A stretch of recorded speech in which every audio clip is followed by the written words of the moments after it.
আসসালামু আলাইকুম বন্ধুরা, সবাই কেমন আছো? আশা করি সবাই ভালো আছো। তো আজকে আমি ডাল মাংস রান্না করছি। তো এই দেখুন, আমি প্রথমে কিছুই না, আমি কুকারে সরষে অয়েল নিয়ে নিয়েছি। এখানে মটন নিয়ে নিয়েছি আমি 1/2 কেজি। আর এখানটায় আমি ছোলার ডাল ভিজিয়ে রেখেছিলাম। আর এখানটায় আমি অনিয়নগুলো পিস পিস কেটেছিলাম, সেটাকে ভালো করে আমি ভেঙে নিচ্ছি। এইভাবে করে পেঁয়াজটা লালটা বেশি তাড়াতাড়ি হয়ে যায়। তো আপনারা অবশ্যই একবার আমার স্টাইলে রান্না করে দেখবেন, খুবই সুন্দরভাবে আমি রান্না করি। তো প্রথমে কিছুই না, তেলটা আবার গরম হয়ে গেলে আমি দেখুন পেঁয়াজটাকে আগে সব দিয়ে দিচ্ছি।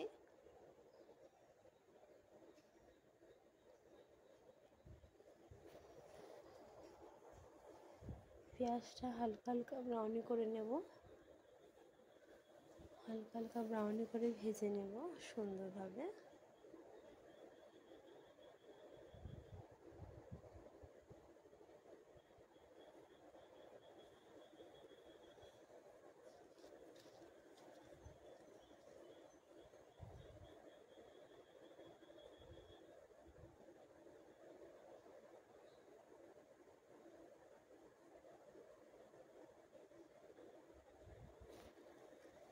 দেখুন পেঁয়াজটা আমার অনেকটা ব্রাউনি হয়ে এসছে, কিন্তু অনেকটা আমার পেঁয়াজটা লাল লাল ব্রাউন হয়ে গেছে, অনেকটা ডিপ ব্রাউন হয়ে গেছে। তো কোনো ব্যাপার নেই, তাই মাংসগুলো সব একে একে অ্যাড করে দিচ্ছি।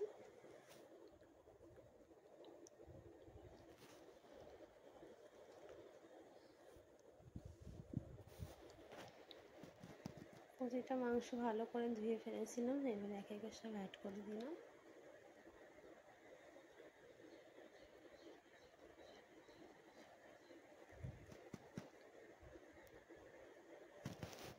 তো মাংস থেকে আমার অনেকটা জল বেরিয়েছিল, আমি ছেড়ে দিয়েছিলাম কিছুক্ষণ 10 মিনিটের। এবারে সেদিন উপরে চলে এসছে, তো আমি এখানে আদা রসুন বাটা দিচ্ছি পরিমাণ মতো।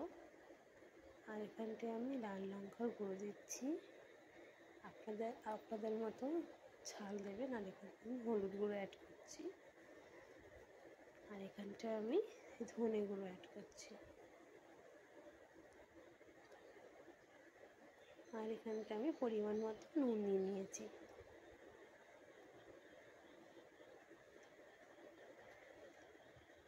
সব কিছু মশলা ভালো করে মিক্স করে নেব সুন্দরভাবে। প্রায় 5 থেকে 10 মিনিট একটু ভালো করে কষা কষা করে নেব, ততক্ষণ না আমার আদা রসুনের পেস্টের গন্ধটা যাচ্ছে কিনা। এবারে বাটিতে যে আদা রসুনের পেস্ট ছিল, তো একটু জল নিয়ে দিয়ে দিলাম। এবারে দেখুন ভালো করে আমার কষানো হয়ে গিয়েছে, আপনারা দেখতে তো পাচ্ছেন। 10 মিনিট ধরে আমি কষিয়ে নিয়েছি। তারপরে আবার এতে একটু জল দেব, ডালটাও আমি অ্যাড করে দিচ্ছি। এই দেখুন ডালটাও অ্যাড করে ফেলছি।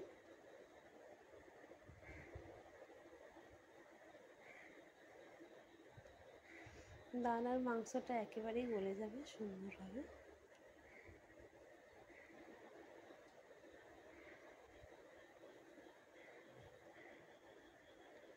তো আমি এখানটাই দেখুন তেলের উপরে চলে এসছে দুটোই জিনিস। তো ভালোভাবে আমি এখানটায় জল দিয়ে ঢাকনা চেপে দেবো কুকারে।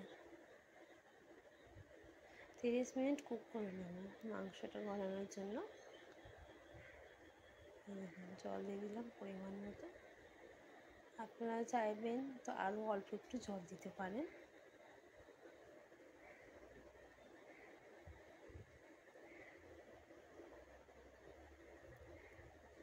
তো ভালো করে নাড়াচাড়া করে নিয়েছি। দেখুন এবারে কুক করে নেব সুন্দর করে। ওটা করলাম, দেখুন মাংসটাও আমার ভালোভাবে নরম হয়ে গিয়েছে, আর ডালটা হয়ে গেছে ভালোভাবে নরম। দুটোই জিনিস ভালো সিদ্ধ হয়ে গেছে। এবারে ওপর থেকে আমি কী দেবো দেখুন, ওপর থেকে আমি একটু গরম মশলা দিয়ে দিচ্ছি। ভালো করে গরম মশলাটা মিক্স করে নেব ডাল আর মাংসর সাথে।